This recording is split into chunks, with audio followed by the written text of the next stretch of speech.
प्यारा सा रिश्ता। राजेश्वरी और चांदनी दो बहनें हैं जो एक छोटे से गांव में अपने माता पिता के साथ रहती है।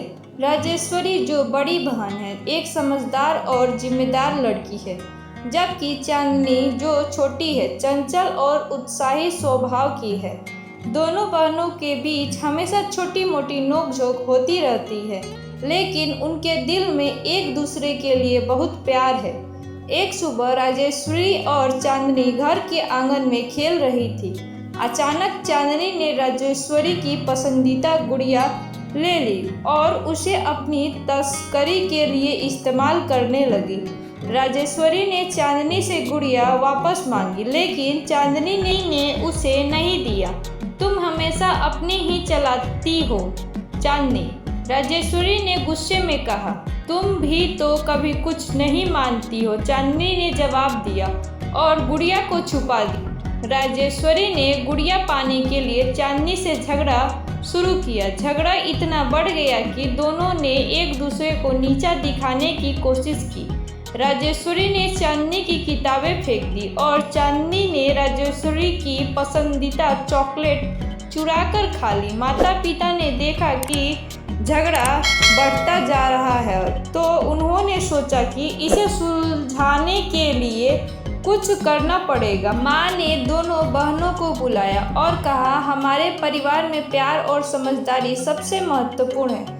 तुम दोनों को अपनी छोटी मोटी बहसों से ऊपर उठकर एक दूसरे के प्रति सम्मान और समझदारी दिखानी चाहिए। पिता ने कहा, तुम दोनों के झगड़े हमें दुखी करते हैं। याद रखो, जब तक तुम एक दूसरे के साथ दोगी तुम हमेशा खुश रहोगी। राजेश्वरी और चांदनी ने सोचा कि माता पिता की बात सच है। उन्होंने तय किया कि वे अपने झगड़े को सुलझाने के लिए एक समझौता करें।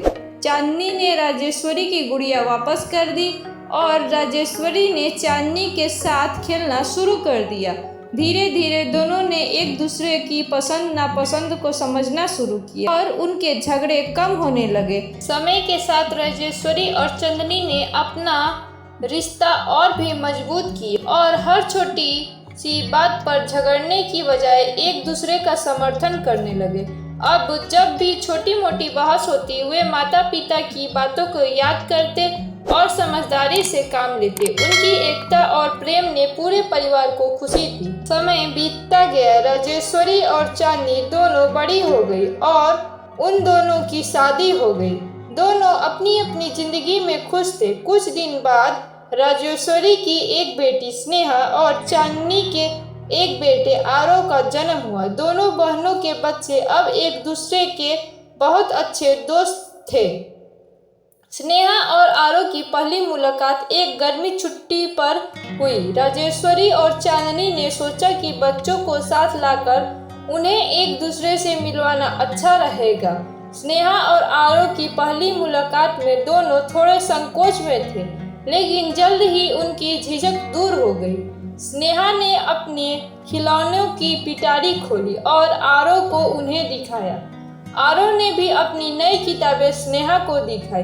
दोनों बच्चों के बीच एक अनकही दोस्ती शुरू हो गई। स्नेहा और आरव ने बहुत जल्द ही एक दूसरे के साथ खेलना शुरू कर दिया। वे साथ में कहानियां पढ़ते, बाहर खेलते और छुट्टियों में माँ के साथ मजेदार गतिविधियों में शामिल होते। राजेश्वरी और चांदनी ने देखा कि उनके बच्चे एक दूसरे के साथ कितना अच्छा समय बिता रहे हैं।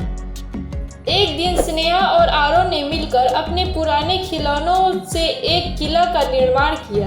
दोनों ने मिलकर किले की सजावट की और खूब हंसी मजाक की। राजेश्वरी और चांदनी ने देखा कि उनके बच्चों के बीच का प्यार और दोस्ती कितना मजबूत हो रहा है।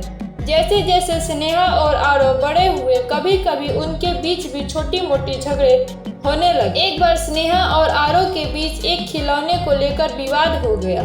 स्नेहा चाहती थी कि आरव उसे खिलौना दे दे, जबकि आरव उसे छोड़ने के लिए तैयार नहीं था। चांदनी और राजेश्वरी ने तुरंत हस्तक्षेप किया और बच्चों को समझाया।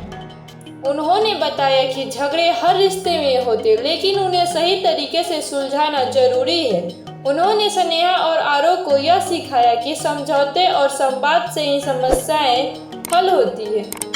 स्नेहा और आरव ने अपनी अपनी माँओं की सलाह को समझा और एक दूसरे के साथ बैठकर अपने झगड़े को सुलझाया। इसके बाद उन्होंने एक दूसरे के साथ और भी मज़ेदार और मिलकर समय बिताना शुरू किया।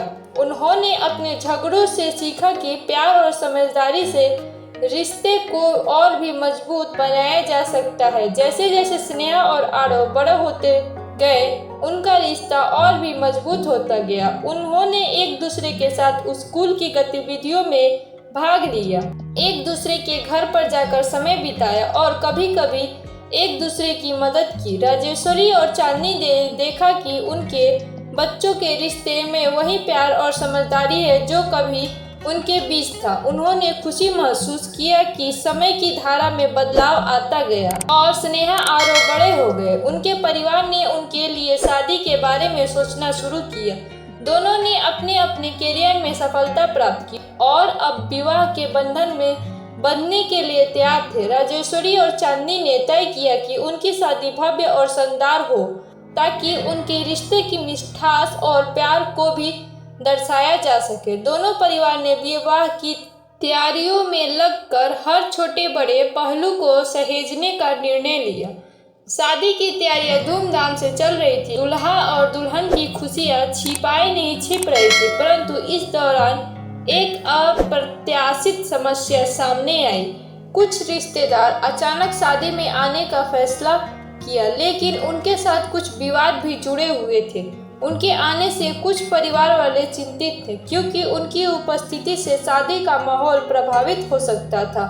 राजेश्वरी और चांदनी ने परिवार के अन्य सदस्यों के साथ मिलकर इस मुद्दों पर चर्चा की।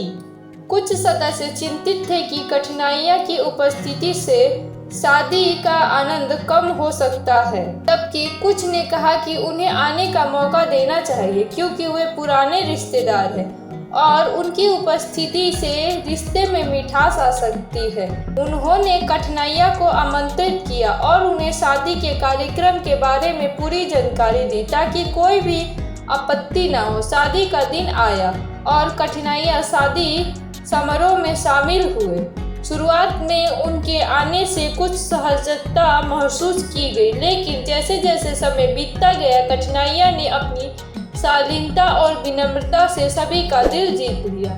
उन्होंने दूल्हा दुल्हन और उनके परिवार को बधाई दी और समारोह में अपने आदर्श विचार साझा किए। उनकी उपस्थिति ने समारोह में एक नई चमक और गहराई ला दी। सभी ने देखा कि कठिनाइयों के साथ हुए विवादों के बावजूद उनकी उपस्थिति ने शादी को और भी खास बना दिया। उन्होंने समारोह में अपने पुराने रिश्तेदारों की गहराई को साबित किया और यह सिखाया कि सच्चे रिश्ते समय और विवाद से परे होते हैं। शादी के बाद स्नेहा और आरव ने एक नई जिंदगी की शुरुआत की। उनके रिश्ते में प्यार और सम्मान की एक नई लहर आई। राजेश्वरी और चांदनी ने देखा कि उनके बच्चों के विवाह ने परिवार के पुराने रिश्ते को भी मजबूत बना दिया।